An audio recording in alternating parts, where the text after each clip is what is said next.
Hello guys. क्या आपने भी गदर एक प्रेम कथा नहीं देखी है या बहुत पहले देखी है, आपको याद नहीं है और आप गदर 2 देखना चाहते हैं? तो ये वीडियो आपके लिए होने वाली है। इस वीडियो में हम करने वाले हैं गदर एक प्रेम कथा का क्विक रिकैप पार्ट 2। तो सबसे पहले जानते हैं कि पार्ट 1 में हमने क्या देखा था। पार्ट 1 में हमने देखा था कि कैसे 15 अगस्त 1947 को भारत के दो टुकड़े होते हैं, हिंदुस्तान और पाकिस्तान। और कैसे पाकिस्तान में रहने वाला एक सिख परिवार जो कि तारा सिंह के माता पिता और भाई बहन को पाकिस्तान से भारत आते समय मार दिया जाता है। और ठीक इसी तरीके से दूसरी तरफ कहानी चल रही है अशरफ अली की, जिसमें अशरफ अली हिंदुस्तान का एक बहुत बड़ा बिजनेसमैन है और हिंदुस्तान से वो पाकिस्तान जा रहा है। और जाते समय उसकी बेटी सकीना यहीं भारत में छूट जाती है और कैसे यहाँ पे लोग आक्रमण कर देते हैं और कैसे उसका सामना तारा सिंह से होता है। और इसी तरीके से उनकी बात शादी तक पहुंच जाती है। अब देखते हैं आगे क्या होता है। तारा सकीना को लेके अपने ताऊ जी के पास जाता है, जहां वो अपनी शादी की बात अपने ताऊ से करता है। इस पर उसके ताऊ बिल्कुल इनकार कर देते हैं इस शादी के लिए और सकीना बहुत दुखी हो जाती है। लेकिन फिर तारा की ताई के काफी समझाने के बाद तारा के ताऊ जी इस शादी के लिए तैयार हो जाते हैं। बड़े धूमधाम से इनकी शादी होती है। समय बाद वो भी दिन आ जाता है जब सकीना माँ बनने वाली होती है और सकीना एक बेटे को जन्म देती है जिसका नाम ये लोग जीते रखते हैं। सकीना, तारा और जीते, इनकी छोटी सी फैमिली बड़े ही प्यार से रह रही होती है। एक दिन होली के जश्न में सकीना को एक अखबार मिलता है, जिस अखबार में उसके पिता की न्यूज होती है, जिससे उसे पता चलता है कि उसके अब्बू जान जो कि अशरफ अली हैं वो जिंदा हैं। और इस तरीके से वो ऑफिस जाके अपने पिता को फोन लगाती है, जहां सबसे पहले उसकी बात जो होती है वो उसकी अम्मी जान से होती है। वो अपनी अम्मी जान से बहुत बात करती है और उसके बाद उसकी अम्मी उसके अब्बू को बुलाती हैं और अब्बू की बात होती है सकीना से।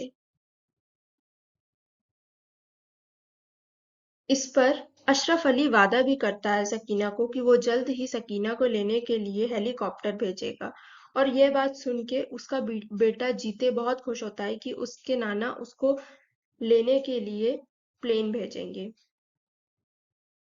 2 दिन बाद ईद है और अब वो भी दिन आ जाता है जब सकीना, तारा और जीते तीनों पाकिस्तान जाने वाले हैं। लेकिन यहाँ पे एक ट्विस्ट है। यहाँ पे क्या होता है कि यहाँ पर जीते के वीजा पे गवर्नर के सिग्नेचर होने रह गए होते हैं और एयरपोर्ट अथॉरिटी के जो ऑफिसर्स होते हैं वो मना कर देते हैं कि वो इस तरह से जीते को जाने नहीं देंगे।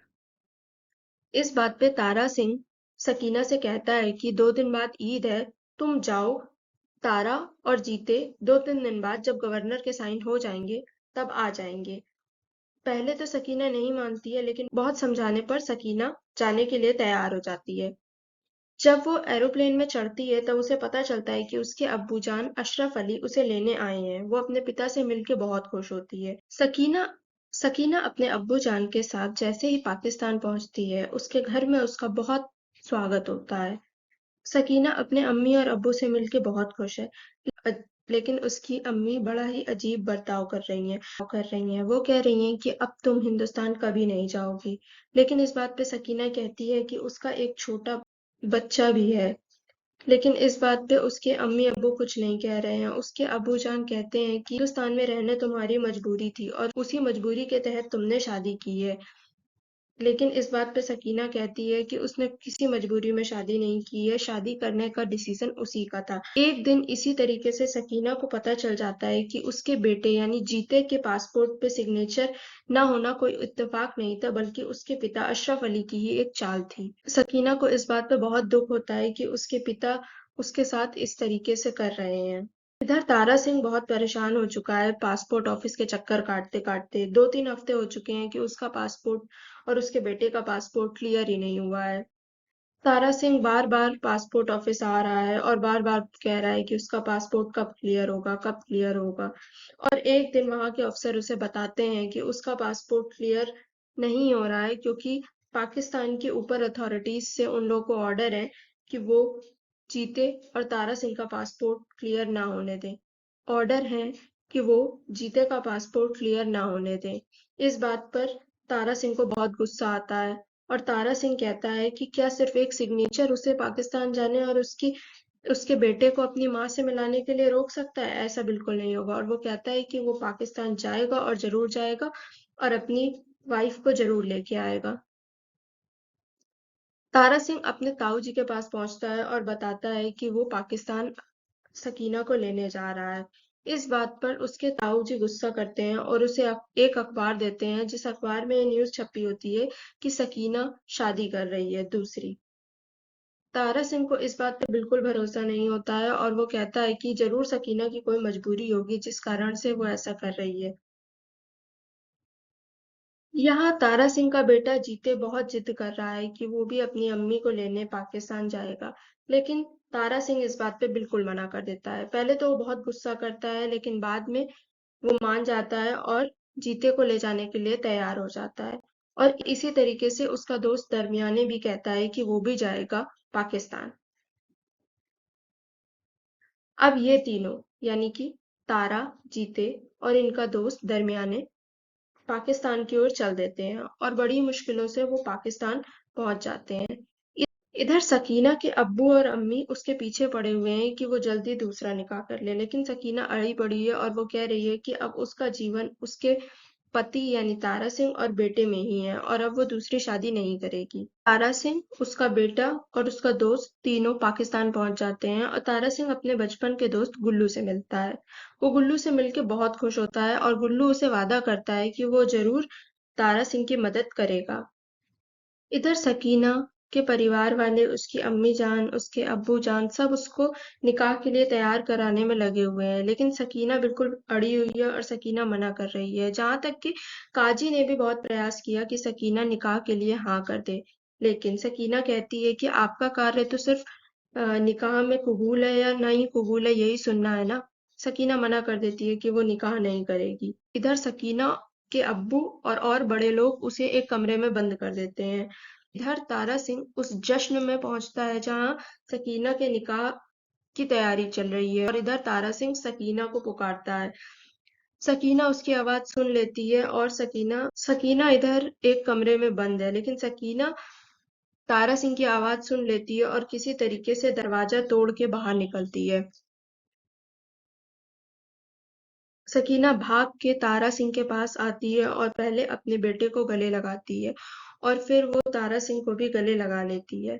ये सब देख के वहां की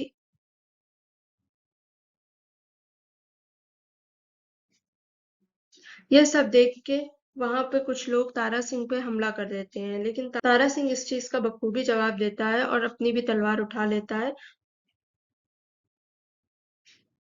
तारा सिंह अशरफ अली से प्रार्थना करता है कि उसकी बीवी उसे वापस दे दें और सकीना को हिंदुस्तान वापस जाने दें।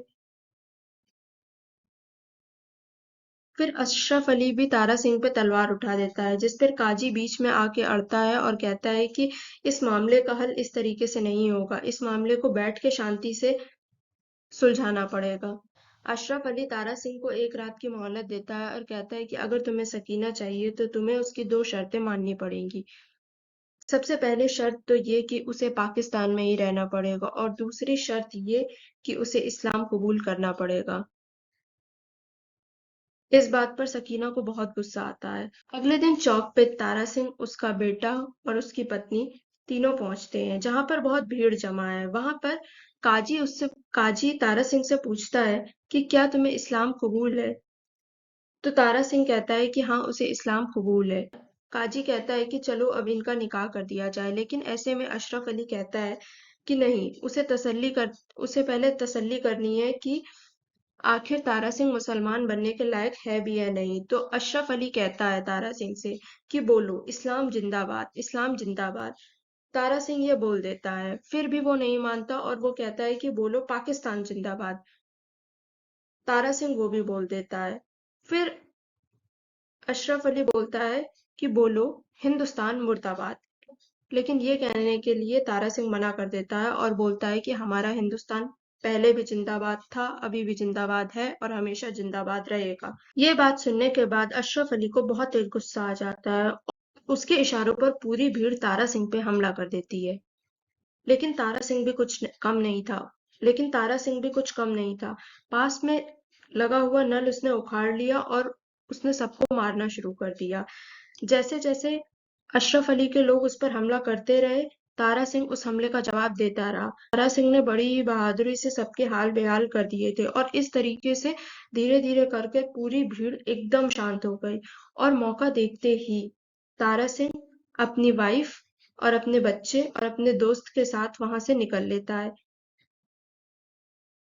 तारा सिंह के पीछे फोर्स लगी हुई है, लेकिन वो किसी तरीके से उसके साथ भागने में कामयाब हो जाता है। इधर तारा सिंह सबको लेके एक घर में पनाह लेता है, इस शर्त पे कि सकीना अपना एक गहना डेली उसे देगी। जितने दिन वो अपना एक एक गहना उस महिला को देती रहेगी, उतने दिन उसे कोई दिक्कत नहीं होगी और सकीना और उसका परिवार यहाँ छुपा हुआ है, ये बात किसी को नहीं पता चलेगी। इधर गुल्लू और दरमियाने स्टेशन मास्टर के पास जाते हैं और पूछते हैं कि वो उसे कोई मालगाड़ी ऐसी बता दे जो हिंदुस्तान जा रही हो, उसका नाम और नंबर और समय लिख के दे दे। लेकिन पहले तो स्टेशन मास्टर मना कर देता है, लेकिन फिर गुल्लू उसे बहुत बड़ी रिश्वत देता है और इस तरीके से स्टेशन मास्टर उसे एक पेपर पे मालगाड़ी का नाम और समय लिख के दे देता है और कहता है कि 2 बजे गाड़ी वहां से निकलेगी, तो वो लोग समय पे आ जाएं। किसी तरीके से अशरफ अली उस महिला तक पहुंच जाता है जहां पर सकीना और उसका परिवार कुछ दिनों से रुका हुआ था। अशरफ अली के लोगों को वहां पे सकीना के गहने मिल जाते हैं, जिससे उनका शक यकीन में बदल जाता है कि सकीना यहीं पर रुकी हुई थी। अशरफ अली उस औरत पे बहुत गुस्सा करता है कि उसकी हिम्मत भी कैसे हुई उसकी बेटी के गहने मांगने की। इतने में ही अशरफ अली को वहां पर एक कागज पड़ा दिखता है। ये वही कागज है जिसमें मालगाड़ी का नाम और नंबर लिखा होता है। इस तरीके से वो अशरफ अली की फोर्स उस मालगाड़ी तक पहुंच जाती है और मालगाड़ी पे हमला कर देती है। इधर तारा सिंह और उसका परिवार कॉटन के बंडल के नीचे छुपा हुआ है और इस तरीके से और वहां पर जो फोर्स है वो चाकू से कॉटन के बंडल पर मारने लगती है और इसी तरीके से एक चाकू का बंडल दरमियाने के पैर में लग जाता है और ये एक ऑफिसर देख लेता है और वो आदेश देता है कि इस पूरे डिब्बे में आग लगा दो। किसी तरीके से तारा सिंह इंजन तक पहुंच जाता है और ट्रेन चला देता है। इधर आर्मी के अफसर उस डिब्बे में आग लगा देते हैं। आग सकीना और जीते तक पहुंचने ही वाली होती है, लेकिन तब तक तारा सिंह आ जाता है और तारा सिंह जीते, दरमियाने और सकीना को लेकर किसी तरीके से इंजन तक पहुंच जाता है। इतने में ही उन्हें दूर से एक हेलीकॉप्टर आता हुआ दिखाई देता है। इस हेलीकॉप्टर में कोई और नहीं बल्कि अशरफ अली है और अशरफ अली लगातार गोलीबारी करता रहता है और एक गोली जाके सकीना को लग जाती है। तारा सिंह सकीना को लेकर फौरन डॉक्टर के पास जाता है, जहां डॉक्टर उसे बताता है कि उसने सकीना के अंदर लगी हुई गोली तो निकाल दी है, लेकिन अभी तक सकीना को होश नहीं आया है। और डॉक्टर कहता है कि कभी कभी दवा नहीं जबकि दुआ काम करती है। इधर तारा सिंह और जीते दोनों ही सकीना के पास बैठ के भगवान से प्रार्थना कर रहे हैं कि जल्दी सकीना को होश आ जाए। जीते फिल्म का गाना गुनगुनाने लगता है। जीते की गुनगुनाहट सुन के इतने में सकीना को होश आ जाता है और सकीना उठ जाती है। सकीना जीते को गले लगा लेती है और यहाँ पे सब लोग बहुत खुश हो जाते हैं। फिर अगले सीन में अशरफ अली आता है और अशरफ अली सबसे पहले तो सकीना को उसके गहने वापस करता है और फिर उन दोनों से ही माफी मांगता है। अशरफ अली अशरफ अली तारा सिंह से कहता है कि वह उसे माफ कर दे। दामाद को तो पलकों पे बिठा कर रखा जाता है, उसने उसके साथ बहुत गलत किया है। और इस तरीके से ये कहानी यहीं पे खत्म हो जाती है। अब गाइस, अगर आपको गदर पार्ट 2 की पूरी स्टोरी सुननी है तो जरूर लाइक शेयर और कमेंट करें।